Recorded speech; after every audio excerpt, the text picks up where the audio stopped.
आज तक न्यूज़ के मुअज़्ज़ज़ नाज़रीन अस्सलाम वालेकुम। मुअज़्ज़ज़ नाज़रीन इकराम, इससे पहले आप इस कहानी की 254 एक साथ सुन चुके हैं। अब किस 255 मुलाहिज़ा फरमाए। बकवास मत करो। उसके लहजे में कतन शर्मिंदगी ज़ाहिर नहीं हुई। अगर ये काम किया होता तो बिजनेस किए बगैर ही सेठ कहला सकता था। मैंने तो तुम्हारे लिए एक दिलचस्प काम तलाश किया है। मैंने सोचा था कि काम के बहाने एक खूबसूरत लड़की से तुम्हारी मुलाकात हो जाएगी और साथ ही साथ एक गरीब आदमी की मदद भी हो जाएगी। गरीब आदमी? कितना गरीब है वो? मैंने दरियाफ्त किया। बस लखपति है, छोटा मोटा सा बिजनेसमैन है, सेठ रमजान ने जवाब दिया। नाम क्या है उसका? मैंने कोई खासी दिलचस्पी जाहिर किए बगैर पूछा। कोडल जान कड़ियाली, सेठ रमजान ने जवाब दिया। ये किस किस्म का नाम है? मैंने हर से कहा। मुझे मालूम था तुम यही सवाल करोगे। उस बदनसीब का नाम सुनते ही हर शख्स सबसे पहला सवाल यही करता है। सेठ रमजान ने ठंडी सांस लेकर कहा। इससे आगे की तमाम मालूमात तुमको खुद इकट्ठा करनी होगी। उसके बाद सेठ रमजान से अच्छी खासी गपशप होती रही। उसके बाद फोन बंद करने के बाद मैंने अपने लोगों को इस काम पर लगा दिया था, क्योंकि आजकल मुझे एक नया ही शौक चढ़ गया था। मैं हर तरह का केस हल करना चाहता था। एक मुकम्मल सुराग रसां बन चुका था मैं। उस शाम जब मैं उस बंगले पर पहुंचा तो मुझे खासी हैरत का सामना करना पड़ा। मेरे जहन में कुछ ऐसा तस्वुर था जैसे उस बंगले के गेट पर कई मुसल्ला गार्ड तैनात होंगे और प्रिंस समैरा से मिलना वाकई कारे दर्द होगा। मालूम नहीं किस किस की पूछगछ का सामना करना पड़ेगा और किन किन मराहिल से गुजरना पड़ेगा, लेकिन उस बंगले के गेट पर मुझे कोई बावर्दी मुसल्ला गार्ड तो क्या, कोई आम रवायती डंडा बरदार किस्म का चौकीदार भी नजर न आया। बंगले की साख अलबत्ता उस एतबार से बहुत अच्छी थी कि उसमें हिफाजती इंतजामात का बहुत ख्याल रखा गया था। चार दीवारी कुछ इस किस्म की थी और उस पर ऐसे इंतजामात मौजूद थे कि उसे फलांग कर या किसी तरीके से किसी का अंदर पहुंचना तकरीबन नामुमकिन नजर आता था। उसके बावजूद दर दीवार से शायराना हुस्न भी नुमाया था। बंगले की दीवार पर एक खूबसूरत तख्ती पर जली हरूफ में सिर्फ बंगले का नंबर दाई था, जो मुझे दूर ही से नजर आ गया था और मैंने अपनी गाड़ी वहीं एक तरफ रोक कर खड़ी कर दी थी। चंद कदम पैदल चलकर मैं गेट तक पहुंचा। नंबर वाली तख्ती पर और कुछ भी दर्ज नहीं था और ना ही कहीं कोई दूसरी तख्ती नजर आ रही थी। गेट के पिलर में इंटरकॉम नस्ब था। मैंने काल बेल बजाई और इंटरकॉम के करीब होकर खड़ा हो गया। मेरा ख्याल था कि इंटरकॉम पर कोई आवाज सुनाई देगी जो मेरे बारे में इस्तफसार करेगी। मैंने मुतवक्का सवालों के जवाब में काफी हद तक सोच रखा था। मैंने फैसला किया कि मैं प्रिंस समैरा से कोडल चांद कड़ियाली का वकील बनकर मिलने की कोशिश करूंगा। आगे चलकर जो कुछ सूरत हाल होगी उसकी मुनासबत से कोई कदम उठा लूंगा। उस वक्त मुझे हैरत का खफीफ सा झटका लगा जब इंटरकॉम पर कोई आवाज सुनाई देने के बजाय छोटा गेट अचानक खुल गया और मैंने एक खूबसूरत लड़की को सामने खड़ा पाया। वो गैर मामूली तौर पर खूबसूरत थी और उस किस्म की शख्सियतों में से थी जो अचानक सामने आ जाएं तो वैसे भी हैरत का एक खुशगवार सा झटका लगता है। उस वक्त और उस जगह उसका अचानक गेट खोलकर सामने आ जाना मेरे लिए यूं भी हैरत का बाइस था कि मैं एक प्रिंस से तो क्या किसी आम आदमी से भी इस बेहतियाती की तवक्को नहीं कर सकता था कि वो महज काल बेल सुनकर गेट खोल देगा। शायद उसने मैजिक आई या किसी खुफिया रोजन से मेरा जायजा लिया हो, लेकिन गेट खोलने से पहले कोई पूछगछ नहीं की गई थी। मुमकिन है उसकी वजह ये रही हो कि वो मेरा मुअज़्ज़ज़ाना हुलिया देखकर मुतमईन हो गई हो। वो कुछ ऐसी नौखेज नौजवान नहीं थी, लेकिन न जाने कितनी नौखेज नौजवान लड़कियों से ज्यादा हशरखेज शख्सियत की मालिक थी। मुझे हैरत का दूसरा झटका उस वक्त लगा जब वो गहरी नजर से मेरा जायजा लेते हुए यूं मुस्कुराई जैसे मुझे जानती हो।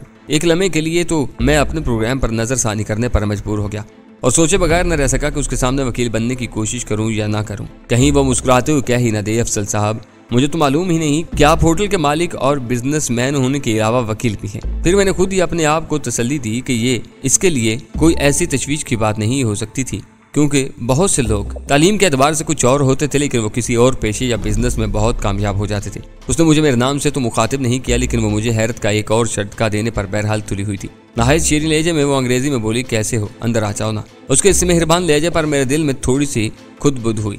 मैंने अपने जहन के गर्द आलूद गोशों को खंगाला। ऐसा तो हरगिज़ नहीं हो सकता था कि मैं ऐसी किसी लड़की से मिला होता, उससे मेरी थोड़ी बहुत शनासाई रही होती और मैं उसे भूल गया होता। मैंने उस इम्कान को यकसर मुस्तरद कर दिया। बात कुछ और थी।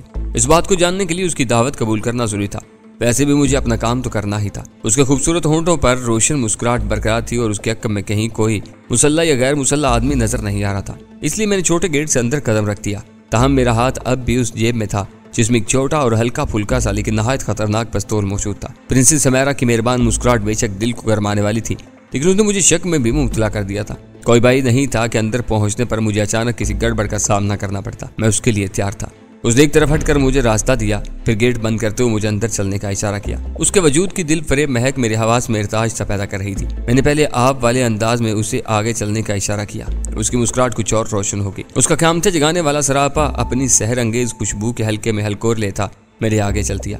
मैं अपने हवास को हलचल से बचाने के लिए इधर उधर तवज्जो देने की कोशिश करने लगा। मुझे गर्दोपेश का जायजा भी लेना था। हम जिस मरमरी रास्ते पर चल रहे थे वह तवील नहीं था और उसके दोनों तरफ फैला हुआ लान भी तवीलो अरीज नहीं था, लेकिन उसकी खूबसूरती मिसाली थी।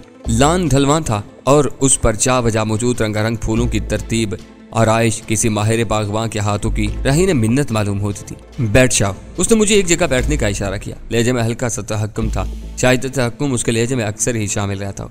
मैं नहायत सादतमंदी से बैठ गया। वो मेरे करीब आकर गर्दन कभी एक तरफ और कभी दूसरी तरफ झुकाते हुए यूं गौर से मेरा जायजा और मुआयना करने लगी, गोया वो कोई मर्द फिल्म डायरेक्टर थी और मैं हीरोइन बनने की शौकीन कोई लड़की। डायरेक्टर साहब गोया तनकीदी नजरों से हर जाविये से उम्मीदवार लड़की का मुआयना फरमा रहे थे। अगर वो ऊंचे दर्जे की चीज न होती तो मैं ये मिसाल भी दे सकता था कि वो अपने काम में कुछ ज्यादा ही दिलचस्पी लेने वाले उस हजाम की तरह मेरा जायजा ले रही थी जिसकी दुकान में कोई ग्राहक पहली बार दाखिल हुआ था और वो जायजा ले रहा था कि उसके बाल किस किस सावी और किस किस अंदाज से काटना मुनासिब रहेगा। मैं गो के गेट ही पर चंद सेकंड में उसका खासा तफसीली जायजा ले चुका था, लेकिन अब मौका गनीमत जानते हुए मैंने मजीद गहरी नजर से गोया जवाबन उसका जायजा ले डाला। उसी किस्म की शख्सियात में से थी जिनका ज्यादा करीब से तफसीली जायजा लेना हवास के लिए सबर आजमा काम था। उसकी उम्र 28-30 के करीब होगी। मैंने कुछ अर्सा पहले तक बाज रसालों में उसकी जो तस्वीरें देखी हुई थी उनकी यादाश्त की बदौलत उसे मैंने पहचान लिया था। अब तो मैं दोबारा उस उलझन में था कि क्या वो भी मुझे पहचानती थी, मगर उसने अचानक बिला तमहीद एक सवाल करके मेरी ये उलझन दूर कर दी। सवाल ये था, तुम्हारा नाम क्या है? बजारी उस सवाल का मतलब यही था कि मुझे नहीं जानती थी। अफसल चौधरी। मैंने गोया सुकून की सांस लेते हुए जवाब दिया। उसकी मुस्कुराहट जो चंद लम्हे तक लिए गायब हो गई थी लौट आई और खासे चीनी लहजे में बोली, आप जनाब के तकल्लुफ़ात के साथ बात नहीं करूंगी। उम्मीद है तुम बुरा नहीं मनाओगे। तुम चाहो तो मुझे तुम कहकर मुखातिब कर सकते हो। मैं हरगिज़ बुरा नहीं मनाऊंगी। बहुत बेहतर। मैंने अपने चेहरे से खुशी का इजहार करने की कोशिश की। तुम्हारी उम्र क्या है? उसने दूसरा सवाल किया। बिल्कुल सही तो मुझे मालूम नहीं, अंदाजन 32 साल होगी। मैंने जवाब दिया। मेरा भी यही अंदाजा था। उसने तमानियत से सर हिलाया, फिर पूछा, गैर शादीशुदा हो? मैंने इकरार में गर्दन हिला दी। यानी तुम्हारी कभी शादी, तलाक, मंगनी वगैरह नहीं हुई? उसने गोया मजीद वजाहत चाहिए। नहीं, मैं अभी तक इन खराफात के करीब नहीं भटका। मैंने जवाब दिया। हैरत है, तुम अभी तक शादी से कैसे बचे हुए हो? उसने कुछ इस तरह कहा जैसे शादी कोई अछूत की बीमारी थी। फिलहाल तो इसे कुछ किस्मती ही समझो। वो हमसे लहजे में बोली। फिर एक लम्हे के तवक्कुफ से उसने पूछा, तुम्हें मालूम है कि तुम एक अच्छे खासे हीरो टाइप आदमी हो? नहीं मैडम, मुझे ये बात मालूम नहीं थी, किसी ने मुझे बताई नहीं थी। मैंने मुदबाना लहजे में कहा, वैसे आप खुद भी कुछ हीरोइनों से बेहतर हैं। अपनी तारीफ सुनकर भी उसके चेहरे पर खुशी का कोई तासुर नहीं उभरा। तजस्सुस ने मुझे मजबूर किया कि वो जो भी खेल खेल रही थी मैं उसमें उसका साथ दूं, तभी मेरी समझ में आ सकता था कि यह क्या चक्कर था। मुझे उम्मीद नहीं थी कि सीधे साधे तरीके से वो मेरे सवालों का जवाब देगी। सवाल करने का इख्तियार यकीनन सिर्फ अपने ही पास रखना चाहती थी। मैंने अपने लहजे को खुशगवार बनाते हुए कहा, अगर आपको मेरी सेहत के बारे में किसी किस्म का कोई शक शुबा है तो मुझे मौका दीजिए। मैं कल अपना हेल्थ सर्टिफिकेट लाकर पेश कर दूंगा। सर्टिफिकेटों का क्या है, वो तो जाली भी बन जाते हैं। टीबी के मरीज बेहतरीन सेहत का सर्टिफिकेट लेकर मुल्क से बाहर चले जाते हैं और वहाँ मुलाजमत करने लगते हैं। वो बेपरवाही से बोली, मैं सर्टिफिकेटों पर यकीन नहीं रखती, तो फिर किसी किस्म के अमली मुजाहरे का हुक्म दीजिए। मैंने पूरे इश्तियाक लहजे में कहा और सामने पड़ी बेहुदा सी चोबी तपाई की तरफ इशारा किया। इसे एक खून से मैं तोड़ कर दिखाऊं? अपनी ताकत का ऐसा महंगा मुजाहरा करने की जरूरत नहीं। ये तपाई 40-50 हज़ार रुपए की है, बर्मा से इम्पोर्ट की गई है। वो मुलायमे से बोली। मुझे मालूम था कि वहाँ मौजूद बहुत सी चीजें जो देखने में जरा भी अच्छी नहीं लग रही थी उससे भी ज्यादा महंगी होंगी। बाज़ दौलतमंदों को ऐसी चीजों पर भी पैसे खर्च करने का शौक होता है जिनके महंगे होने की वजूहात यूं भी फजूल सी होती हैं। मैंने इधर उधर देखा तो एक टेलीफोन ट्राली पर मुझे 3 अदद मोटी मोटी डायरेक्टरियां रखी नजर आई। मैंने उनकी तरफ इशारा करते हुए कहा, यहाँ शायद सबसे सस्ती चीज यही है, अगर कहें तो इसके टुकड़े करके दिखाऊं? नहीं नहीं, इसकी जरूरत नहीं। वो जल्दी से हाथ उठाकर बोली, तुमसे तुम्हारी सेहत के बारे में सवाल करने का मकसद ये नहीं था कि तुम पहलवानी के मुजाहरे शुरू कर दो। ये बताओ तुम्हारा जरिया माश क्या है? गुज़र-औक़ात के लिए क्या करते हो? इस इंटरव्यू से अब मैं कुछ महसूस होने लगा था। उल्टे सीधे जवाब देने में कुछ लुत्फ आने लगा था। मुझे मालूम था कि अगर मैंने उसे अपनी असल हैसियत के बारे में बता दिया तो ये सिलसिला यहीं खत्म हो जाएगा और मैं शायद उसका असल मकसद नहीं जान सकूंगा। इसलिए मैंने कुछ देर इधर उधर के हाँकने का फैसला किया। फिर अचानक ही वो गोया किसी फैसले पर पहुंच गई। उसका ज़हन सोच की सहराओं में भटक रहा था और वहां से लौट आया। वो काउच पर उठ बैठी। उसका उठना उसके नीम दराज होने से भी ज्यादा सबर-आज़मा था। सिगरेट उसने एश ट्रे में मसल थी और ऐलान किया, अफसल, मेरा दिल कह रहा है कि मैं तुम पर भरोसा कर सकती हूँ। मैं महसूस कर रही हूँ कि तुम काबिल एतमाद आदमी हो। बेशक, मैंने खलूस से कहा, बहुत से लोगों का मेरे बारे में यही ख्याल है और मैं उनके ख्यालात से मुत्तफिक हूँ। अच्छा ये बताओ कि खासी बड़ी रकम कमाने के बारे में तुम्हारा क्या ख्याल है? उसने जानना चाहा। उसके दिल के छोटों पर मुस्कुराहट लौट आई थी। आप कितनी बड़ी रकम की बात कर रही हैं? मैंने दिलचस्पी से पूछा। 10 लाख रुपए के बारे में क्या ख्याल है? उसने मेरी आंखों में झांका। मैं कई मरतबा इतनी रकम का ख्वाब देख चुका हूँ। मैंने कुछ इस तरह कहा गोया मेरे ख्यालों में वो मुझसे मजाक कर रही थी और उसका मजाक अच्छा नहीं लगा था। तुम्हारा ये ख्वाब अब हकीकत में ढल सकता है। उसकी मुस्कुराहट की दिलकशी पड़ गई। इसके लिए मुझे क्या करना होगा? किसी की पिटाई करनी होगी या किसे उठा कर लाना होगा? मैं आपकी किसी फरमाइश से पहले ही आपको बता दूं कि मैं अपनी तमाम तर मफलूकुल हाली, आवारागर्दी और खाली हाथ होने के बावजूद एक शरीफ आदमी हूँ। मैंने कभी इस किस्म के काम नहीं किए। मैंने वाजे किया, इस किस्म के बेहुदा काम करने के लिए तुम्हें कौन कह रहा है? वो बदस्तूर मुस्कुराते बोली, इस किस्म के कामों के लिए मुझे बहुत से लोग मिल सकते हैं, लेकिन मुझे जिस काम के लिए तुम्हारी जरूरत है उसके लिए मौजूद और काबिल एतमाद आदमी तलाश करना बहुत मुश्किल है। हालांकि काम बहुत आसान और दिलकश है। आखिर वो कौन सा काम है? मैं तो उससे तफ्तीश करने गया था, लेकिन उल्टा उसने मेरे ही जिम्मे कोई काम लगा दिया था। चलो, मैंने सोचा यही भी दिलचस्प मशगला है, देख लेते हैं कि वो आखिर करना क्या चाहती है। आखिर वो कौन सा काम है? मैंने सादगी से दरियाफ्त किया। उसे शायद मेरी सादगी पसंद नहीं आई। उसकी खूबसूरत पेशानी पर एक बार फिर शिकने ऊपर आई। क्या तुम्हें वाकई मालूम नहीं, या महज सूरत हाल से लुत्फ अंदोज होने के लिए अनजान बनने की कोशिश कर रहे हो? मुझे वाकई मालूम नहीं। मैंने अपनी सादगी बरकरार रखी। तो फिर चलकर यहाँ तक क्यों आए हो? उसने आंखें सुकेड़ी। बस मैं आ गया हूँ। मैं भी मसलहतन अपनी आमद का असल मकसद वाजे नहीं करना चाहता था। आप यूं समझ लीजिए कि मैं आपके मुंह से सुनना चाहता हूँ। अब बता ही दीजिए ना कि 10 लाख रुपए हासिल करने के लिए मुझे क्या करना होगा? तुम्हें सिर्फ मुझसे शादी करना होगी। वो गहरी सांस लेकर बोली। मेरे रगे पैर में सनसनी की लहर दौड़ी, लेकिन मैंने दूसरे लम्हे अपने आप को समझाया, बरखुदार अफजल, ज्यादा रेशा खत्मी होने की जरूरत नहीं। पहले इस चक्कर को समझने की कोशिश करो। वो बेपनाह दौलतमंद, बेहद हसीन और जवान थी। 2 मरतबा की तलाक याफ्ता होने के बावजूद अगर वो महज सरसरी तौर पर उस ख्वाहिश का कहीं इजहार कर देती, वो शादी करना चाहती थी, तो शायद अच्छे से अच्छे उम्मीदवार कतार दर कतार चले आते। उसे एक ऐसे शख्स को शादी के लिए 10 लाख रुपए की पेशकश करने की क्या जरूरत थी जिसे वो मुफलिस और कलाश समझ रही थी? मैं अपने बारे में इतनी ज्यादा खुशफहमी में तो मुब्तला नहीं हो सकता था कि मुझ में कोई सुरखाब का पर लगा हुआ था। उधर उसका चेहरा बता रहा था कि वो मजाक हरगिज नहीं कर रही थी। उसने ये बात पूरी संजीदगी से कही थी। मैं थूक निकल कर जरा बदहवास नजर आने की अदाकारी की और अटक अटक कर कहा, देखिए मैडम, वो मेरी बात काटते हुए बोली, मेरा तो ख्याल था कि तुम सोच समझ कर ही यहाँ आए होगे। इसके बावजूद अगर तुम उलझन में पड़ गए हो तो फौरी तौर पर जवाब देने की कोई जरूरत नहीं। तुम मजीद सोच विचार के लिए वक्त ले सकते हो। मैं तुम्हें कुछ मोहलत दे सकती हूँ। कितनी मोहलत? मैंने दरियाफ्त किया। घंटा 2 घंटा सोच लो। उसने इत्मीनान से जवाब दिया, घंटा 2 घंटा। मैं दिल में इस्तजाइया अंदाज में सोचे बगैर नहीं रह सका। अपनी शादी खुद मेरे लिए ऐसा मसला बनी हुई थी जिसे मैं कई बरस से हल नहीं कर पा रहा था, और वो मुझे घंटे 2 घंटे में फैसले पर पहुंचने के लिए कह रही थी। सिर्फ यही नहीं, उसने कुछ इस तरह मुतवक्का से नजरों से मेरी तरफ देखा जैसे मैं फैसले पर पहुंचने में घंटा 2 घंटा भी नहीं लगाऊंगा, बल्कि 1 आध मिनट में ही उसे जवाब से मुतल्ला कर दूंगा। ये तो बताएं, आप मुझ पर ये मेहरबानी क्यों फरमा रही हैं? मैंने पूछा। मैंने कहा ना कि मेरा दिल कह रहा है तुम भरोसे के काबिल हो। किसी नाजुक मामले में तुम पर एतमाद किया जा सकता है, और तुम इस किस्म की बातों का अंदाजा करने की खास हिस्स मौजूद होती है। मैंने कई औरतों को किसी न किसी मौका पर यही कहते सुना था, और मेरे ख्याल में ये महज उनकी खुशफहमी होती थी। मुझे याद पड़ता था मैंने 1.5 साल पहले जिस अंग्रेज रिसाले में उसकी रंगीन तस्वीरें देखी थी, उनके साथ इंटरव्यू में लिखा था कि वो सख्त मूडी, सिद्दी और किसी हद तक सनकी लड़की थी। इंटरव्यू भी गालबन किसी खातून ने लिया था, और वो शायद अंग्रेजी की कोई कोहना मश्क सहाफी थी। मेरे ख्याल में अब बहुत हो चुकी थी। वो किसी सन या खपत में मुबतला थी या फिर मजाक कर रही थी। असल बात खा कुछ भी रही हो, लेकिन मैं काफी हद तक उसका साथ दे चुका था। अब मुझे उस सिलसिले को खत्म कर देना चाहिए था और उसका रद्द-ए-अमल देखना चाहिए था। देखिए प्रिंसेस सुमेरा, मैंने खनकार कर गला साफ करते हुए जरा बदले हुए लहजे में बात शुरू की। किस्सा असल में कुछ यूं है। उसने मेरे लहजे की तब्दीली पर जरा भी तवज्जो नहीं थी, और खासकर उसे मेरा किस्सा सुनने से भी कोई दिलचस्पी नहीं थी। वो बात काटते हुए बोली, तुम अगर यहाँ आए हो तो जाहिर है कुछ सोच कर आए होगे। अब क्या तुम कुछ नखरे दिखाने का इरादा कर रहे हो? जवाब का इंतजार किए बगैर उसने बात जारी रखी। तुम्हें ज्यादा उलझन या फिक्र परेशानी में पड़ने की जरूरत नहीं। ये ऑफर ज्यादा अरसे के लिए नहीं होगी, सिर्फ 1 या 2 महीने की बात है। यानी शादी सिर्फ महीने 2 महीने के लिए होगी। इसके बाद तुम तलाक दे देना। अगर तुमने ना दी तो मैं खुद ही ले लूंगी, लेकिन इस सूरत में तुम्हें धक्कों के सिवा कुछ नहीं मिलेगा।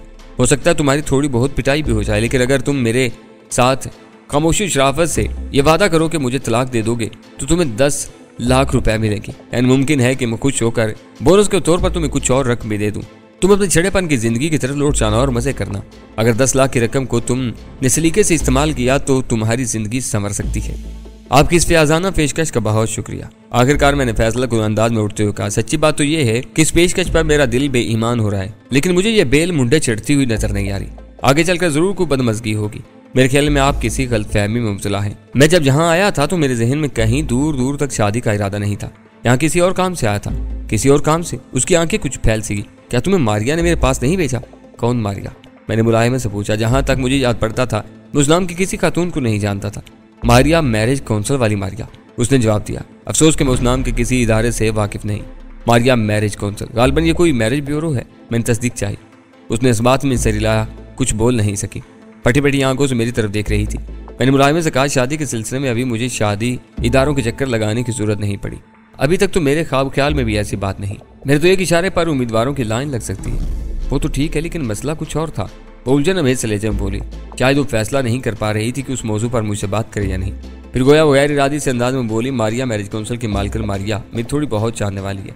पहले तो उसने मेरी हदायत पर अखबार में इश्तिहार भी दिया था कि एक खूबसूरत करोड़पति औरत के लिए मुनासिब रिश्ते की जरूरत है, कोई शर्त नहीं, मुनासिब माली इमदाद की जाएगी वगैरह वगैरह। लेकिन हैरत अंगेज तौर पर उसके जवाब में बहुत कम लोगों ने राब्ता किया, और जिन्होंने किया वो भी नहायत ही बेहुदा किस्म की शख्सियात के मालिक थे। उससे भी ज्यादा बेहुदा उनके पसे मंजर थे। 12-12 बच्चों वाले भी चले आ रहे थे। मारिया ने मुझे पहले ही बता दिया था कि उस इश्तिहार के जवाब में ज्यादा लोग राब्ता नहीं करेंगे, क्योंकि अब लोगों ने उस किस्म के इश्तिहारों पर एतबार करना छोड़ दिया है। किसी को क्या मालूम था कि इस बार इश्तिहार सचमुच एक हसीन करोड़पति खातून ने दिलवाया होगा। मैंने मुस्कुराते हुए कहा। उसने सर हिलाते हुए सिलसिला कराम जोड़ा। मारिया ने तो इश्तिहार भी उर्दू अखबार में दिया था।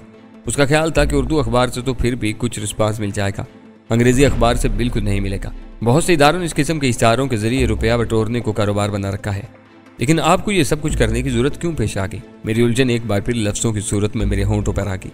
ये मेरा जाती मसला है, मैं फिलहाल इस पर तुमसे बात नहीं कर सकती। उसके लहजे में हल्की सी रुखाई आ गई। इससे तो अच्छा था कि मैं उम्मीदवार ही बना रहता और देखता कि बात कहाँ तक पहुँचती है। मैंने ठंडी सांस लेकर कहा। उसके होंठों पर खफीफ सी मुस्कुराहट नमूदार हुई, लेकिन वो फौरन संजीदा होते हुए बोली, खैर अब इस बात को तो छोड़ो, ये बताओ तुम किस सिलसिले में मेरे पास आए थे? मैं आपसे कोडल जान कड़ियाली के बारे में बात करने आया था, मैंने जवाब दिया। क्या कहा तुमने? वो चौंकते हुए जरा हैरत से बोली। मैंने नाम दोहराया तो बोली, ये क्या चीज़ है? ये चीज़ नहीं, एक शख्स का नाम है, इसे आप मेरा क्लाइंट समझ लीजिए। मैंने जवाब दिया। क्लाइंट? उसकी आंखें कुछ और फैल गई। हाँ, मुझे आप एक वकील समझ लीजिए। बवक्ते ज़रूरत खुदाई फौजदार भी बन जाता हूँ। अगर कोई मुझसे मदद की दरख्वास्त करे तो मैं उसके काम आने की हद्दुल इम्कान कोशिश करता हूँ, बशर्ते कि मेरे नुक्ता नज़र से वो वाकई मदद का मुस्तहिक हो। मगर तुमने तो कहा था। उसे जुमला अधूरा छोड़ दिया। मेरे कहने पर मत चाहिए, ज़रूरत और हालात के मुताबिक मैं बहुत कुछ कहता रहता हूँ, मैंने बेपरवाही से कहा। वो एक बार फिर मुहब्बम से अंदाज में मुस्कुराई। एक लम्हे के तवक्कुफ से मैंने कहा, वैसे मुझे इस पर भी हैरत थी कि मैं आपसे आसानी से मिल कैसे सकता हूँ और कैसे कामयाब होगा। मेरा ख्याल था कि काफ़ी तगो तो करनी पड़ेगी। हाँ, वो पुरख्याल से लहजे में बोली, मुझसे मुलाकात करना आसान काम नहीं है, लेकिन आज इसी अहम काम की वजह से मैंने रास्ते की तमाम रुकावटों को दूर कर रखा था। तुम ये बताओ कि अपने काम के सिलसिले में तुम मेरे पास क्यों आए हो? क्योंकि आपकी वजह से उसका लाखों का नुकसान हुआ है, मैंने जवाब दिया। मेरी वजह से? वो एक बार फिर सरापा हैरत बन की। आपकी कंपनी उससे किए गए कॉन्ट्रैक्ट के तहत माल नहीं ले रही। इस बेचारे का लाखों का नुकसान हो रहा है, जिसकी वजह से उसका लाखों का एडवांस भी जमा है। वो आपके खिलाफ कानूनी कार्रवाई करके हर्जाना वसूल करने का हक महफूज रखता है। मैंने वकीलों साथ लहजा अपनाने की कोशिश करते हुए रानी से कहा, तुम किस कंपनी की बात कर रहे हो? उसकी पेशानी पर लकीरें ऊपर आई। इम्पोर्ट एक्सपोर्ट कारपोरेशन, मैंने जवाब दिया। उसकी पेशानी पर शिकनी और गहरी होगी। वो कदरे सोच कर फिर कदरे बेयकीनी के स्याले में सर हिलाते हुए बोली, हाँ, इस नाम की कंपनी भी मुझे पापा के दीगर असासों के साथ विरसे में मिली तो है, लेकिन मैं अभी तक उसका दफ्तर या उसके कागजात भी नहीं देख सकी।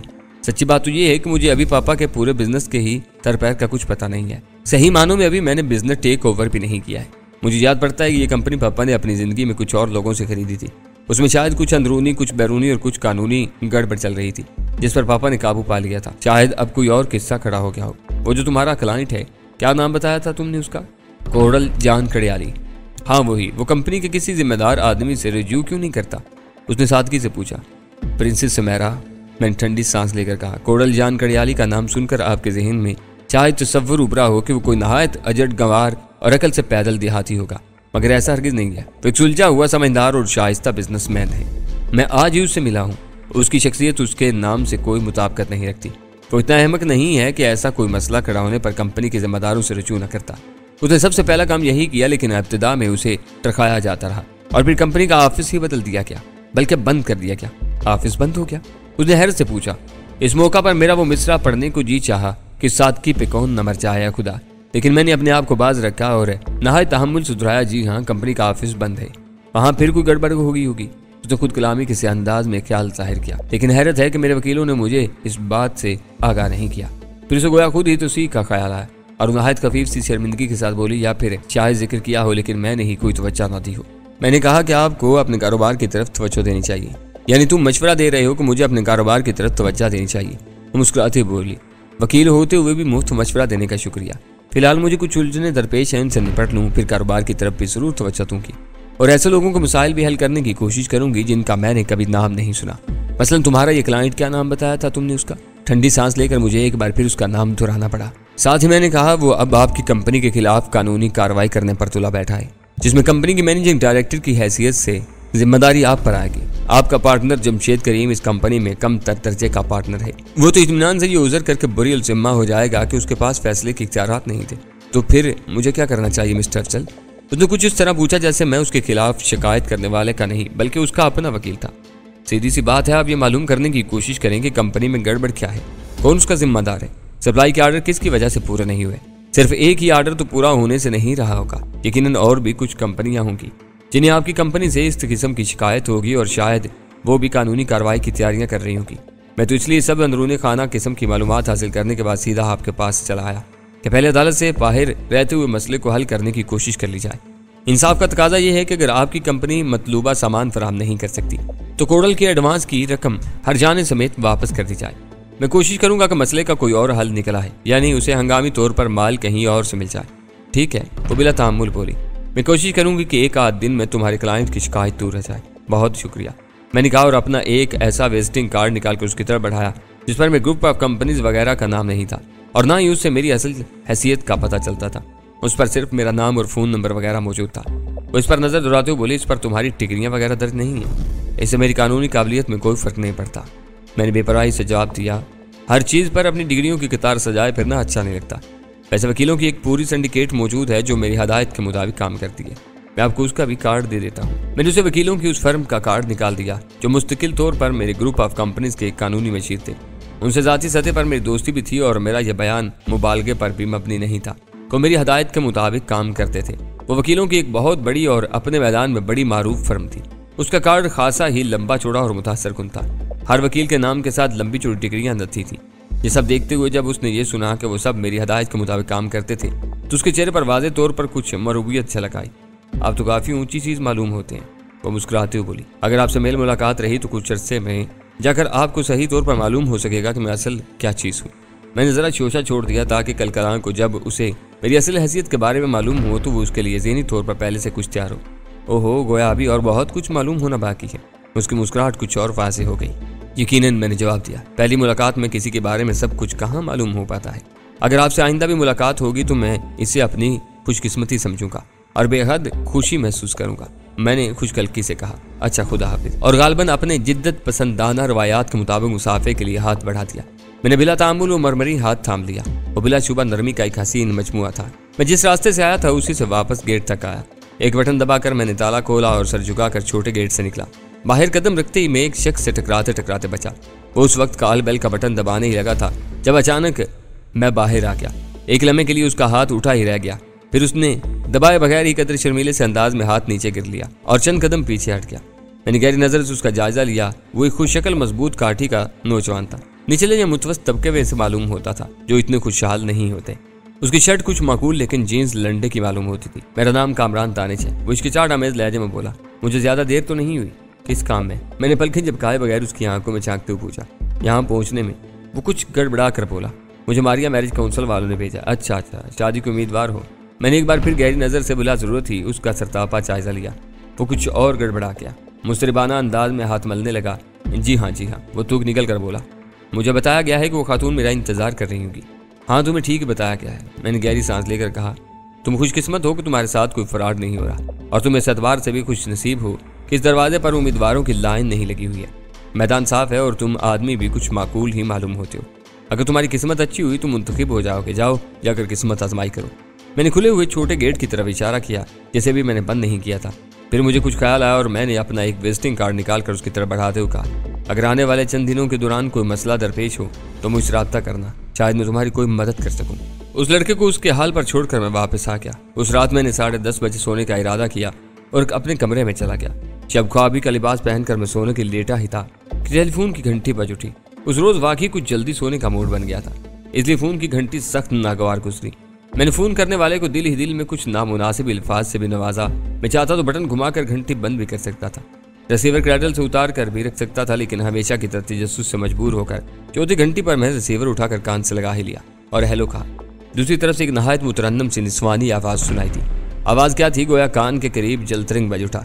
मैंने फोन करने वाले को दिल ही दिल में जिन नामुनासिब अल्फाज से नवाजा था, दिल ही दिल में वो अल्फाज फौरन वापस भी ले लिए। मिस्टर अफसर चौधरी, बोलने वाले ने तस्दीक चाही। आवाज़ दिलकशी नहीं शनासा भी महसूस हो रही थी। मेरे अंदाजे के मुताबिक वो प्रिंसेस समैरा की आवाज़ थी, लेकिन मैं इतनी जल्दी उसके फ़ोन की तवक्को नहीं कर रहा था, और वो भी रात को इस वक्त। आज शाम ही मैंने आपके बारे में सोचा था और इरादा किया था कि सुबह उसे फ़ोन करूँगा। जी हाँ, मैं अफजल ही बोल रहा हूँ। आज शाम ही मैंने उसके बारे में सोचा था और इरादा किया था कि सुबह उसे फ़ोन करूँगा। जी हाँ, मैं अफजल भी बोल रहा हूँ। मैंने जल्दी से तकिए के सहारे उठ कर बैठते हुए कहा। मेरी सुस्ती और गनूदगी यकलख्त काफूर हो गई। मैं सुमेरा बोल रही हूँ। प्रिंसेस समैरा, उसने नहाई चीनी लहजे में मेरे अंदाजे की तस्दीक कर दी। बड़ी खुशी की बात है कि आपने फ़ोन किया। मैंने भी बड़ी खुशखलकी से कहा। कैसे याद फरमाया? सच सच बताइए, क्या वाकई आपको इस वक्त मेरे फ़ोन से खुशी हुई है? उसके लहजे में मुसरत अमेज़ तजस्सुस छलका। हाँ वाकई, मैंने काफ़ी हद तक दयानतदारी से जवाब दिया। आप जैसी खातून से गुफ्तगू का शरफ रोज़ बरोज़ तो हासिल नहीं होता। बस अब ऐसी बातें मत कीजिए जैसी अक्सर लोग करते हैं। उसने गोया अपने लहजे में संजीदगी लाने की कोशिश की। मैंने आपको एक काम के सिलसिले में फ़ोन किया है। आपको मुझसे काम पड़ गया? मैंने बेयकीनी से पूछा। हाँ, क्यों? क्या मुझे आपसे काम नहीं पड़ सकता? पढ़ तो सकता है, मैंने तस्लीम किया। बहरहाल वैसे अपनी खुशकिस्मती समझूंगा। भाई वकील और डॉक्टर की ज़रूरत तो किसी को भी किसी भी वक्त पेश आ सकती है। ओह हाँ, जी हाँ, ये तो सही है। मैंने जल्दी से कहा। हकीकत ये थी कि मैं उस वक्त भूल गया था कि कल मैं उससे एक वकील की हैसियत से मिला था, लेकिन वकील को रात 10:30 बजे लोग कम ही याद करते हैं। यूँ समझें कि मसला ज़रा हंगामी नौयत का है। वो बोली। क्या वाकई? मैंने हकीकतन ज़रा हैरत से पूछा। जी हाँ, मैं आपसे फ़ौरन बात करना चाहती हूँ, लेकिन सारी बातचीत फ़ोन पर नहीं हो सकती। क्या आप इस वक्त आ सकते हैं? कहाँ? मैंने दरियाफ्त किया। मेरे स्टूडियो। उसने जवाब दिया। मैं यहीं हूँ और आज रात मेरा यहीं रुकने का इरादा है। एक लम्हे के लिए मेरे दिल में गुदगुदी सी हुई। शायद वो 20 वकीलों को जानती हो। यह भी मुमकिन था कि कुछ वकील कारोबारी मसाइल के सिलसिले में मुस्तकिल तौर पर उसके लिए कानूनी खिदमात अंजाम देते हों, लेकिन उस वक्त वो मशवरे के लिए मुझे बुला रही थी। मुझे आधे घंटे की मोहलत दीजिए, मैं पहुँच रहा हूँ। पेश की शुक्रिया, मैं इंतज़ार कर रही हूँ। उसका लहजा कुछ और रेशमी हो गया। मैंने रिसीवर रखा और छलांग लगाकर बेड से उतरा। नाइट गाउन को गैर मोइनाम वक्त के लिए खुदा हाफिज कहते हुए मैंने एक नफीस सूट मुंतखब किया और कम से कम वक्त में तैयार होने का रिकॉर्ड कायम करने की कोशिश की। ठीक आधे घंटे बाद मैं एक बार फिर बंगले के गेट पर मौजूद था। किसी माकूल वकील ही की तरह संजीदा नजर आने की कोशिश कर रहा था। मैंने कॉल बेल बजाई, लेकिन ना तो इंटरकॉम पर कोई आवाज़ उभरी और ना ही कोई गेट खोल रहा। दरवाजे पर गहरे सकूत की चादर फैली हुई थी। मैंने दोबारा बेल बजाई, तब भी कोई रद्दअमल जाहिर नहीं हुआ। मेरे जहन के किसी गोशे में तशवीश की घंटी बजी। उसी लम्हे मुझे एहसास हुआ कि छोटा गेट सही तौर पर बंद नहीं था। मैंने उसे धकेला तो वो खुल गया। उसके मुकफिल होने में जरा सी कसर रह गई थी। मैं जल्दी से अंदर जा पहुंचा। ताहम अंदरूनी दरवाजे पर मैंने एक लम्हे के लिए रुक कर एहतियातन प्रिंसेस समैरा को बाआवाज़ बुलंद पुकारा, लेकिन उसके जवाब में भी खामोशी रही। आखिर मैंने उसके स्टूडियो में कदम रख दिया। अंदर तमाम बत्तियां रोशन थीं। पहले हाल में उसकी पेंटिंग्स ने मेरा इस्तकबाल किया। एक एजल पर लड़की की नामुकम्मल पोर्ट्रेट उदास आंखों से मेरी तरफ देख रही थी। मैं जब दूसरे हाल में पहुंचा तो मुझे मालूम हो गया कि प्रिंसेस समैरा की तरफ से कोई जवाब क्यों नहीं मिल रहा था। वो जवाब देने की पोजीशन में नहीं आ रही थी। वो फर्श पर चारों खाने चित और साख पड़ी थी। ये वही हाल था जिसमें मुजस्मे वगैरह सजे हुए थे।